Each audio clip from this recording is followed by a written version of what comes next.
नमस्कार दोस्तों, स्वागत है मेरे चैनल दी एक्टिव तरुण में। मैं हूं आपका दोस्त तरुण और स्वागत करता हूं आज की एक और वीडियो में। आज इस म्यूचुअल फंड की मैं बात करने वाला हूं, वो आपका है एसबीआई एनर्जी अपॉर्चुनिटी फंड।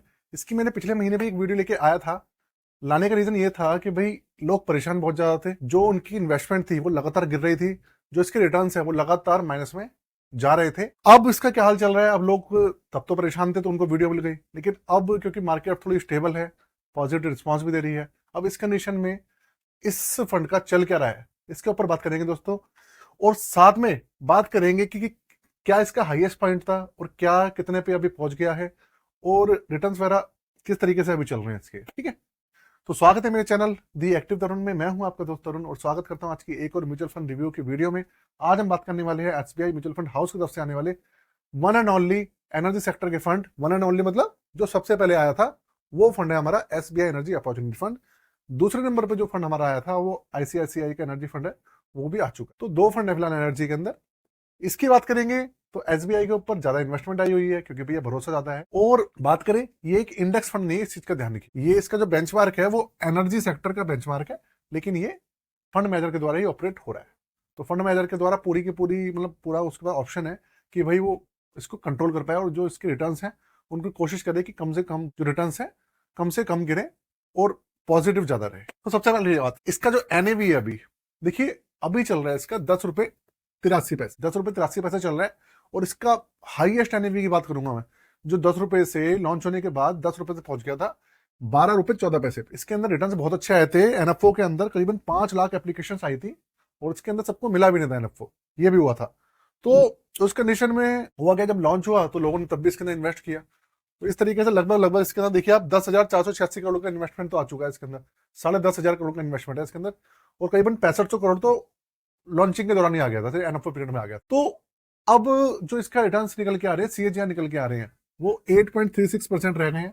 पहले 16% के आसपास पहुंच गए थे, अब वो गिर के 8.36% रह गए। अगर बात करें हम पिछले एक महीने के रिटर्न की, तो देखिए पिछले एक महीने में ना इसने परफॉर्मेंस पहले से अच्छी दिखाई है। पिछले एक महीने के रिटर्न की मैं बात करूंगा तो आपके सामने एक महीने में इसमें 3.98 मतलब एक महीने में तकरीबन करीबन 4% का पॉजिटिव रिटर्न में आ चुका है, पॉजिटिव आ चुका है। अब ये नेगेटिव रिटर्न में नहीं चल रहा है। सबसे अच्छी बात यह है, एक महीने में इसने पॉजिटिव में 4% का रिटर्न दिया है और पिछले 15 दिन में भी इसने पॉजिटिव में रिटर्न दिया है करीबन 4 साढ़े 4%। और 3 महीने में पिछले 3 महीने में 6.86% का माइनस में रिटर्न था। भाई वो इम्पैक्ट ज्यादा था क्योंकि गिरा था मार्केट, मार्केट भी गिरा था, एनर्जी सेक्टर भी काफी डाउन हुआ था, तो इस वजह से वो माइनस में गया था। पूरा सेक्टर डाउन था, सेक्टर डाउन था और मार्केट डाउन थी, तो इसकी वजह से जो इम्पैक्ट था वो उल्टा पड़ रहा था, तो इसलिए आपको माइनस में दिख रहा था। और 6 मंथ में टोटल जो प्लस माइनस करके अब माइनस में सिर्फ 1.642 रह गया है।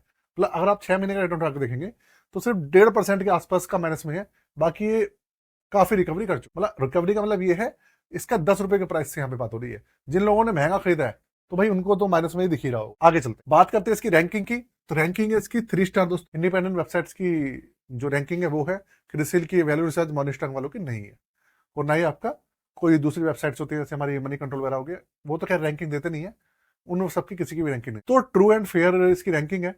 बात करें इसके इंडेक्स की, बात कर लेते हैं सबसे पहले।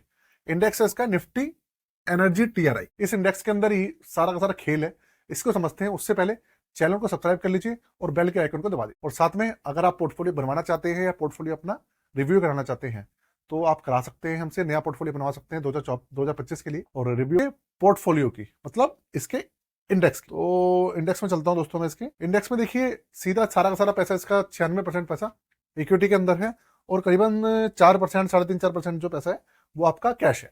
भाई आप पैसा निकालेंगे तो कैश देने के लिए भी तो होना चाहिए। और टोटल 28 स्टॉक्स के अंदर पैसा लगा हुआ है। और 28 स्टॉक्स में से अगर मैं सेक्टर्स की बात करूं कि कौन कौन से सेक्टर्स कवर किए हुए हैं, तो देखिए सबसे ज्यादा पैसा लगा हुआ है, करीबन करीबन 70% पैसा लगा है एनर्जी सेक्टर के अंदर। इंडस्ट्रियल सेक्टर में 17%, फाइनेंशियल सेक्टर की जो भी कंपनी है 3% है, मटेरियल है 2.80 और टेक्नोलॉजी है 2.02। ये टोटल इसकी इन्वेस्टमेंट है। 70% एनर्जी ही और उसके बाद दूसरे नंबर पे है 17.5% इंडस्ट्रियल। अगर आप पूछेंगे कि स्टॉक्स कौन कौन से हैं, तो देखिए स्टॉक्स है रिलायंस इंडस्ट्री, ऑब्वियस सी बात है, एक ऑयल माइनिंग भी करती, ओ आपका ऑयल एंड गैस है, पूरी की रिफाइनरी है, वो सब चीजें करती है तो वो इसलिए है। दूसरी बात आपका भारत पेट्रोलियम और आपका ओएनजीसी, IOCL और थर्मैक्स, पेट्रोनेट, LNG, है ना, ये सारी आपकी कंपनियां इसके अंदर शामिल है। साथ में Gujarat State Petronet, coal mines, Hitachi Energy और CESC, Torrent Power, GAIL India, Honeywell Automate, Savita Oil और इस तरीके की जितनी भी कंपनीज हैं, इंद्रप्रस्थ गैस, सारी कंपनी है जो कि ऑयल गैस से रिलेटेड है।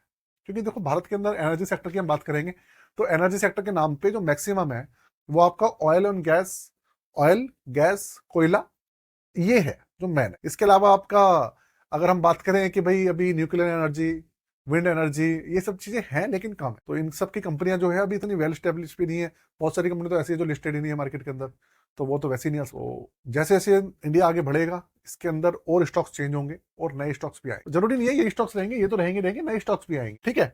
और भैया एनर्जी सेक्टर के तो देखो वैसे भी मतलब ये सोचना, एनर्जी सेक्टर आपका डिफेंस सेक्टर हो गया और आपका मैन्युफैक्चरिंग सेक्टर हो गया, ये सेक्टर्स ऐसे हैं, एक फार्मा सेक्टर, ये सेक्टर्स ऐसे हैं जो कि बढ़ते ही हैं। देखिए जो सेक्टर फंड होते हैं उनके अंदर प्रॉब्लम हमेशा रहती है कि भाई वो एक समय पे आके रुकते हैं। जैसे एनर्जी सेक्टर रुका, अभी PSU सेक्टर रुका आपका, फार्मा सेक्टर ज्यादा नहीं रुका, हल्का फुल्का फर्क पड़ा, ठीक है, चल रहा है वो।